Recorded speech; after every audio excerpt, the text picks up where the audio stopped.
Deputy speaker Punjab assembly के इख्तियारात वापस लेने के खिलाफ केस की समाअत कामिल अली आगा की जानिब से दायर दरखास्तों में फरीक बनने की इस्तदा। अदालत ने देखना है क्या पंजाब असम्बली का इजलास इस तरह मुलतवी हो सकता है। ये सवाल उठाया गया चीफ जस्टिस की जानिब से। और बताएं चीफ मिनिस्टर का इलेक्शन कैसे होता है। चीफ जस्टिस अमीर भट्ट की जानिब से ऐसा कहा गया। डिप्टी स्पीकर पंजाब असम्बली के इख्तियारात वापस लेने के खिलाफ केस की समाअत कामिल अली आगा की जानिब से दायर दरखास्तों में फरीक बनने की इस्तदा।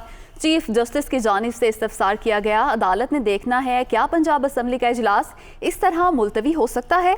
और ये भी इस्तफसार किया कि बताएं चीफ मिनिस्टर का इलेक्शन कैसे होता है। परवेज इलाही के वकील बैरिस्टर अली जफ़र ने जवाब जमा कराने के लिए मोहलत मांग ली, जबकि चीफ जस्टिस की जानिब से इस्तफसार किया गया। आपसे बार बार पूछ रहे हैं कि इलेक्शन में क्यों ताख़ीर की। जब चीफ मिनिस्टर के इलेक्शन का प्रोसेस शुरू हो गया तो इजलास मुलतवी नहीं हो सकता। चीफ जस्टिस की जानिब से ये रिमार्क्स दिए गए, जबकि सरकारी वकील ने कहा कि असम्बली रूल स्पीकर को इजलास मुलतवी करने का इख्तियार देते हैं। चीफ जस्टिस ने कहा कि रूल्स के मुताबिक जो मैं समझ सकता हूँ कि इलेक्शन की तारीख तब्दील नहीं हो सकती।